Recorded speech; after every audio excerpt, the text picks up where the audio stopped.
Laapataa ladies ছবিটা যেদিন আমরা সিনেমা হলে দেখতে গিয়েছিলাম, গোটা সিনেমা হলে 10 থেকে 15 জন সিনেমাটা দেখছিল। হালেই ওটিটি পাওয়ার পরে, অর্থাৎ নেটফ্লিক্স এখন ছবিটির স্বত্ব কেনার পরে হঠাৎই এই ছবিটি চর্চার বিষয় হয়ে উঠেছে, যেমন 12 ফেলের ক্ষেত্রেও হয়েছিল। বিপ্লব গোস্বামীর লেখা এই গল্পটির স্ক্রিন প্লে এবং ডায়লগ লিখেছেন স্নেহা দেশাই।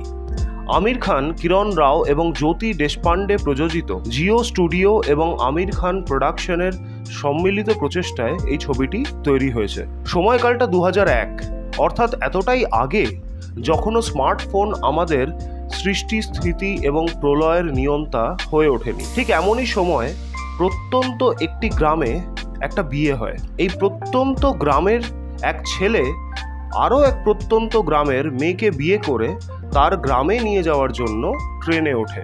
সেই কামরায় আরও 2 জোড়া বরকনেও ওঠে। সবারই গায়ে লাল জোড়া। গন্তব্য স্টেশন আসবে মাঝরাতে। হঠাৎই ঘুম থেকে উঠে দীপক, অর্থাৎ ছেলেটি, দেখে ট্রেনটি গন্তব্য স্টেশনে দাঁড়িয়ে রয়েছে। সে কামরায় বউয়ের হাত ধরে তাড়াহুড়োর মধ্যে ট্রেন থেকে নেমে যায়। দীপক জানতেও পারে না অন্ধকারে তার বউ বদল হয়ে গেছে। ট্রেনে বউ বদলের পরে এমন প্রত্যন্ত গ্রামে কি হয়, এটাই গল্প। ছেলেটি, অর্থাৎ দীপক, যখন গ্রামে আসে সুসজ্জিত ঘরদোরে, তখন সবাই অপেক্ষারত প্রথমবারের জন্য নতুন বউকে দেখবে বলে। বউয়ের মুখ দেখে পিলে চমকানোর পরে প্রাথমিক ধাক্কা কাটিয়ে দীপক তার বন্ধুদের নিয়ে পুলিশের কাছে বউ বদলের ঘটনাটা জানায়।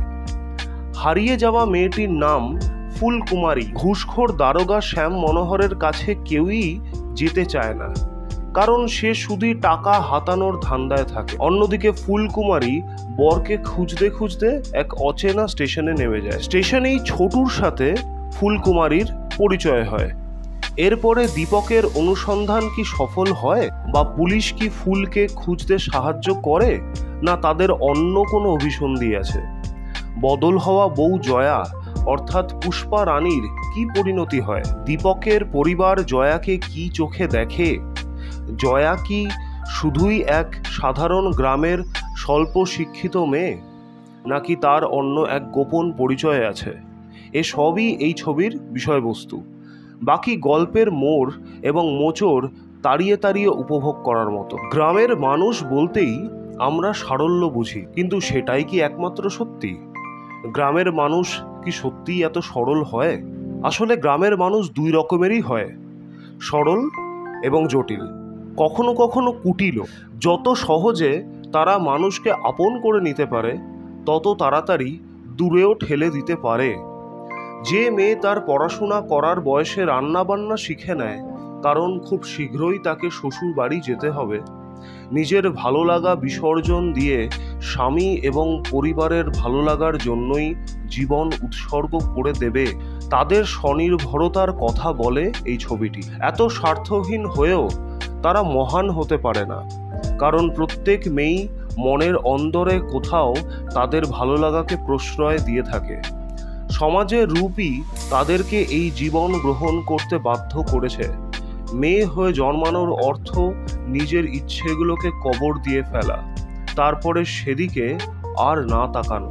না তাকালে সেই কবরের নিচে শায়িত ইচ্ছে এক একটা বছর পেরোলে এত নিচে চলে যায় যে বছর 10 পরে আর মনেই হয় না সেই মানুষের আদৌ কোনো ইচ্ছে ছিল। ছোট বয়সে না বুঝলেও বয়স তাদেরকে বুঝিয়েই দেয় এ জীবনে তাদের মেয়ে হয়ে জন্মানো ঠিক হয়নি।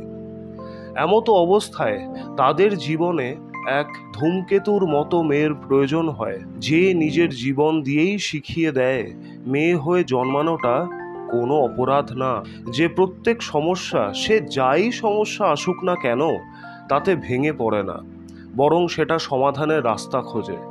মেয়ে হয়েও পড়াশোনা করতে চায়, পূজাপাঠের অলৌকিক রাস্তা ছেড়ে বিজ্ঞানের প্রয়োগে সমস্যার সমাধান করে। এমন এক মেয়ে যে অন্ধবিশ্বাসের অট্টালিকায় আলোর সঞ্চার করে, এমন মানুষের উত্তরণ আটকানো সম্ভব নয়। এমন মানুষকে সমাজের অন্ধকারে আটকে মেরে ফেলাটা নিজের মানবিকতার অবমাননা। এমন মানুষকে নিজের জীবনের পথে আটকানো উচিত না। এগিয়ে যেতে সাহায্য না করতে পারলেও উন্নতির রাস্তায় বাধা হয়ে দাঁড়ানো উচিত না। লাপাতা লেডিস নারীদের স্বনির্ভরতার কথা বলে। যে কোনো স্তরের যেমনই শিক্ষা হোক, একজন নারী নিজের দায়িত্ব নিজেই নিতে পারে।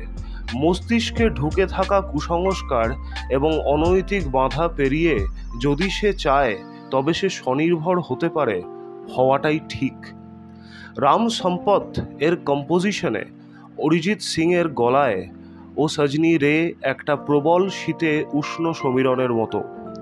অরিজিৎ সিং এমন গান বোধহয় প্রথম গাইলেন যেটার মেলানকলি হেসে হেসে গাওয়া সম্ভব না। কিরণ রাও গ্রামের অন্দরের চিত্রটি যথার্থ ফুটিয়ে তুলেছেন। রবি কিষেনের কথা নতুন করে আর কি বলবো। বিভিন্ন রোলে দীর্ঘদিন ধরে উনি ওনার জাত চিনিয়েছেন, এখনও চিনিয়ে যাচ্ছেন। ওনাকে আরও বিভিন্ন রোলে দেখার ইচ্ছে রইল। তিনি স্বমহিমায় অসাধারণ। এমন দারোগা যে কি ভাবছে সেটা মুখ দেখে কথা শুনে ঠাওর করা সম্ভব না। পার্শ্ব চরিত্রের অভিনেতা অভিনেত্রী সবাই বিশ্বাসযোগ্য অভিনয় করেছেন। সর্বোপরি আর্ট ডিরেক্টরকে কুর্নিশ জানাতেই হয় এমন ডিজাইনিংয়ের জন্য। জয়ার ভূমিকায় প্রতিভা রত্না, ফুলের ভূমিকায় নিতাংশী গোয়েল এর অভিনয় আমাদের দীর্ঘদিন মনে থাকবে। স্পর্শ শ্রীবাস্তব এর অভিনয় জীবন শুরু হয়েছিল 2008 সালে কালার্স বাংলায় সম্প্রচারিত বালিকা বধূ সিরিয়াল থেকে। সেই সময় তিনি একজন শিশু।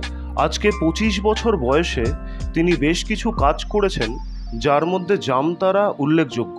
শহরের মানুষ হয়েও অভিনয় গুণে স্পর্শ আদ্যপান্ত একটি গ্রামীণ ছেলে হয়ে উঠেছেন। লাপাতা লেডিস দেখলে আপনি সিনেমাটা ভুলবেন না।